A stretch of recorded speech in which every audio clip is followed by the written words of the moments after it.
여러분, 대한민국의 수출 참 대단합니다.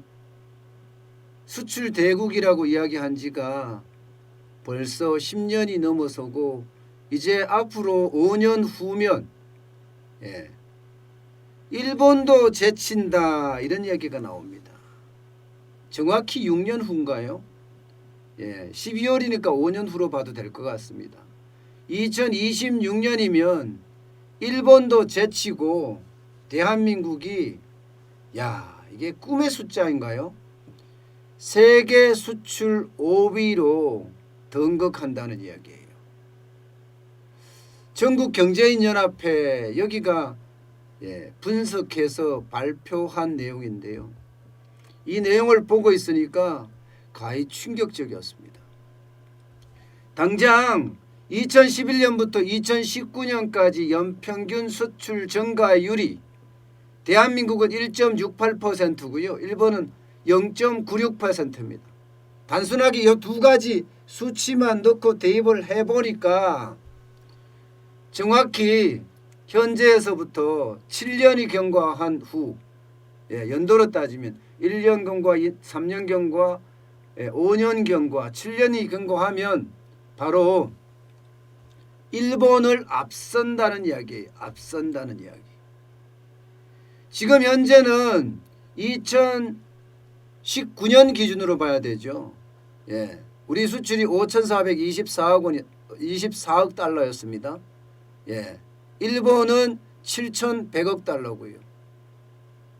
보면 정확히 이 속에서 한 1,650억 달러 차이가 납니다. 그 1,650억 달러가 앞으로 횟수로는 7년이고요. 걸리는 건 6년 후가 되면 일본을 따라잡는다. 아니 넘긴다. 이런 이야기예요. 참 대단한 대한민국입니다. 그죠? 우리나라 사람들의 의지와 그 투지는 전 세계 어떤 사람하고 싸워도 미치지 않습니다. 나라를 생각을 해보세요. 전 세계가 거의 200개 가까운 나라가 넘는데 대한민국 땅덩어리 22만 제곱미터인가요? 조그맣니다. 그것도 남북한으로 나뉘어져 있어서 더 작아요. 요 작은 나라가 지금 현재는 수출 7인데 앞으로 5년 후, 6년 후면 수출 5위가 된다고 생각을 해보세요. 대단한 민족이죠. 그 중에서도 기업가들의 기업가 정신, 도전 정신은 진짜 세계에서도 어뜸입니다. 어뜸. 우리가 1977년에 수출 100억 달러 기록했습니다. 수출 100억 달러 기록하면서 77년입니다. 당시에 세계 22 수출국이 됐어요. 22 수출국. 그리고 그 뒤로 42년간 연평균 9.96% 계속 증가했습니다. 그래서 지난해 수출에는 5,424억 달러, 세계시장 점유율 2.9%를 넘기면서 세계 7위 수출국으로 성장을 했습니다.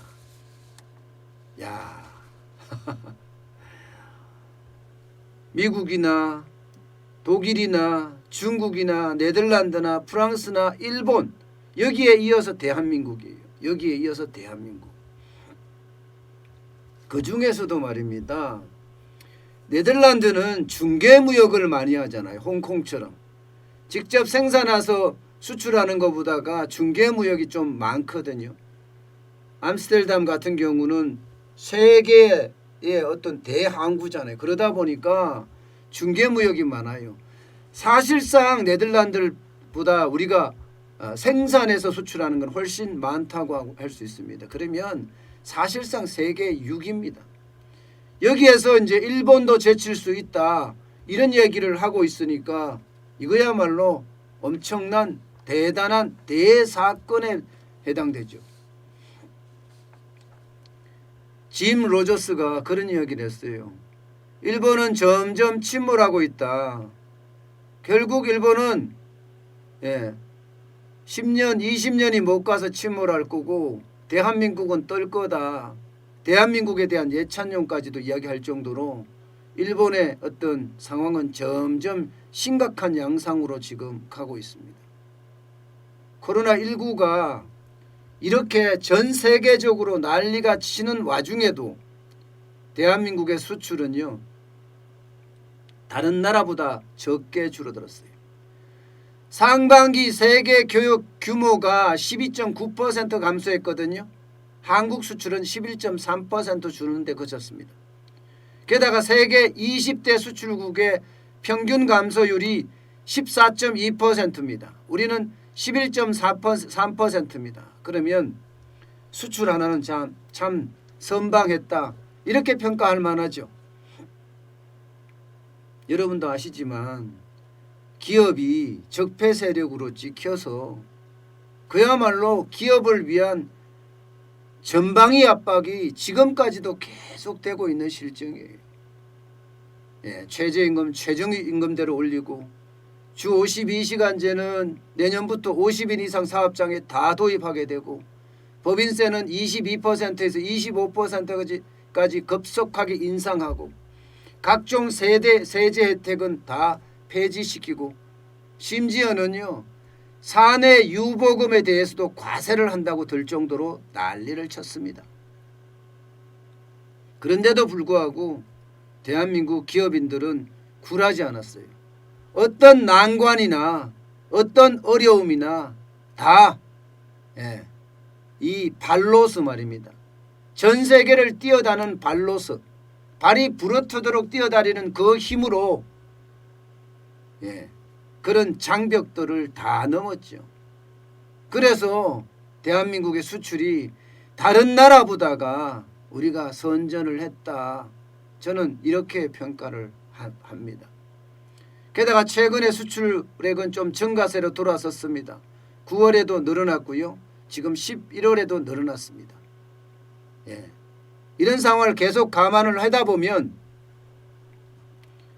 지금 대한민국의 수출은 조금씩 이 코로나19 와중에서도 늘어나지 않겠느냐, 이렇게 보는 시각이 강합니다. 특히 우리의 주 수출 시장이라고 할 수 있는 게 기본적으로는 중국이죠. 그리고 아세안이 많습니다. 중국의 지금까지 무역 의존도가, 수출 의존도가 26%를 넘어섰어요. 작년에는 25%였는데 올해는 26%, 1% 포인트가 더 늘어났습니다. 여기에다 아세안 같은 경우도 지금 코로나19의 피해를 많이 안 받은 곳 중에 하나입니다. 그러다 보니까 수출이 계속 늘었습니다. 여기도. 그래서 대한민국의 수출이 그만큼 어려움을 겪었지만 다른 나라에 비해서는 선방했다, 이런 말을 하지 않느냐, 이런 얘기입니다. 결국 전국경제인연합회는 대기업들의 어떤 친목단체라고 할 수 있는 곳입니다. 지금 이대로 계속 가면 일본은 확실히 넘을 수 있겠다, 이런 이야기까지 나오고 있습니다. 지금 현재 일본이 수출 5위국인데 7,055억 달러라는 거예요. 대한민국은 5,418억 달러고요. 뭐 24억 달러에 가는 건 잠정치였고요. 5,418억 달러가 오늘 여기서 말하는 내용이네요. 그러면 1,637억 달러 차이 납니다. 이거 따라간다는 이야기 아니에요. 이거 따라간다. 아마 그렇게 오래지 않아서 따라간다는 거예요. 게다가 차세대에 대한 성장 동력이 일본이 약하다는 겁니다. 차세대에 대한 성장 동력. 우리는 지금 차세대 디스플레이, 차세대 디스플레이라고 하나요? QD라고 하는 이미 준비가 되어 있고요. 전기차도 이미가 준비가 되어 있는 상태고요. 여기다가 차세대 반도체도 지금 준비가 되어 있고요. 바이오 헬스 분야에서도 지금 굉장히 빠른 속도로 성장하고 있습니다. 그만큼 새로운 신성장 품목이 있습니다. 여기에다가 지금 지난해 수출액에서 보면 신성장 품목이 2015년 대비 37.9%나 증가했습니다. 그런데 일본은 지금 그렇지가 못해요.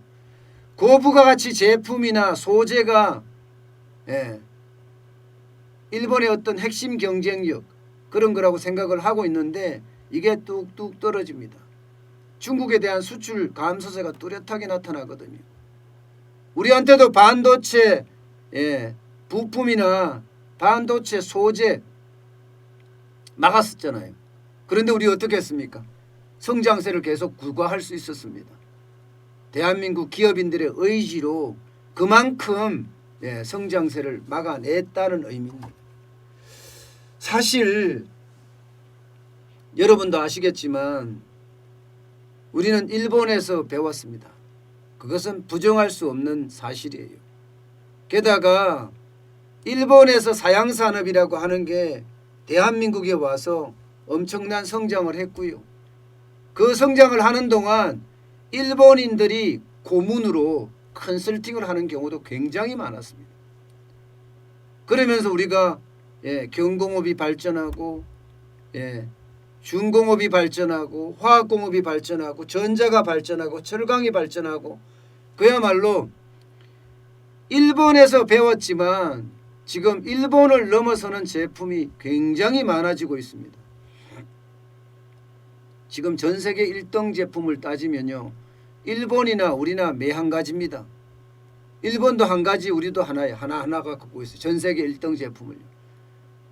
일본은 과거에 전 세계 1등 제품을 적어도 10개 가까이 갖고 있던 나라였는데 잃어버린 30년이 지나면서 일본의 어떤 전 세계 1등 제품은 다 꼬꾸라들었어요. 그래서 지금은 한 개밖에 갖고 있지 못하다 이렇게까지 망가졌습니다. 그래서 우리는 일본을 넘어설 수 있다 이런 이야기를 지금 하고 있습니다. 문제는 앞으로잖아요. 일본을 넘어설 수는 있다고 생각을 해요. 일본이 잃어버린 30년으로 경제정책에 실패하고 나서 저게 어떻게 회복될지 아무도 모르기 때문입니다. 그렇지만 과연 중국에는 어떻게 될 것인가? 이 문제도 심각하게 생각을 해봐야 되는 문제 중에 하나입니다. 지금 중국에 우리의 수출 비중이 26%까지 늘어나고 있습니다. 26%라는 것은요. 엄청난 비중이에요. 2등이 미국인데 미국은 지금 15%예요. 거기에 비하면 중국에 수출을 기대고 있는 비중은 월등하잖아요. 이렇게 됐을 때 과연 중국의 경쟁력이 어디까지 따라올 것인가? 일본에서 우리가 배웠듯이 한국에서 중국이 배워서 우리를 이미 수출액으로는 넘어섰습니다. 그런데 이게 기술력까지도 넘어서고 상업화 기술력까지도 넘어서게 되면 과연 우리는 또 어떻게 될 것인가? 중국의 굴기가 사실 ICT 굴기는 지금 거의 성공한 모습으로 보이잖아요. 게다가 철강에 대한 굴기도 성공한 모습으로 보이고요. 지금 가전에 대한 모습도 거의 굴기에 성공했다고 봐야 되죠. 그렇지만 반도체는 아직 실패한 모습이에요. 문제는 중국이 2025년까지 10개의 첨단 제품에 대해서 세계 1등을 하겠다고 선언을 하면서 거기다 돈을 지금 엄청나게 쏟아붓고 있잖아요. 과연 그렇게 했을 때 우리가 일본을 제친다는 이런 말이 나오듯이 자칫 중국 경제에 우리가 종속되지 않을까 그런 우려도 있습니다. 26%의 수출 비중이라는 것은요. 충분히 종속될 수 있는 그런 상황으로 점점 가고 있거든요. 때문에 우리는 우리 나름대로의 어떤 제조 기반을 확실히 다져야 됩니다. 일본과도 다른 중국과도 다른 우리만의 제조 기반을 확실히 만들어내야 됩니다. 저는 지도자라면 우리 경제가 앞으로 우리만의 기반을 만들어내는 한국식 제조 기반이라는 어떤 큰 틀을 완성할 수 있는 그런 인물이 나와야 된다고 생각해요. 그래야지만이 우리가 2026년에 일본을 앞서는 것뿐만 아니라 중국에도 종속되지 않는 우리만의 어떤 제조 기반이 만들어질 것으로 그렇게 보입니다. 때문에 그 어느 때보다 앞으로는요, 외교라는 게 중요한, 특히 경제 외교라는 게 중요한 덕목으로 대한민국에는 자리매김하지 않을까 그렇게 봅니다. 그만큼 수출 경쟁력도 그만큼 올라가고요. 세계 5위 수출국으로서의 어떤 외교력, 아마 앞으로는 굉장히 중요한 그런 덕목이 되지 않을까 싶습니다. 네.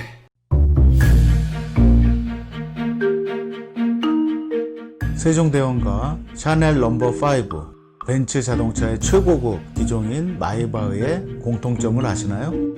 바로 침향입니다. 침향이란 동남아시아에서 자생하는 침향나무가 상처를 입었을 때 스스로를 보호하기 위해서 분비시키는 침향나무의 진액입니다. 진침향은 태국산 침향과 러시아산 녹용, 그리고 국산 홍삼, 백봉령, 또 산수유, 당귀, 숙지향, 꿀로 이루어진 침향환으로 만성 피로나 또 스트레스, 기력이 저하된 직장인분들, 또 수험생들, 연세 드신 어르신분들이 드시면 좋은 환입니다. 진침향 여러분들께 자신있게 권해드립니다.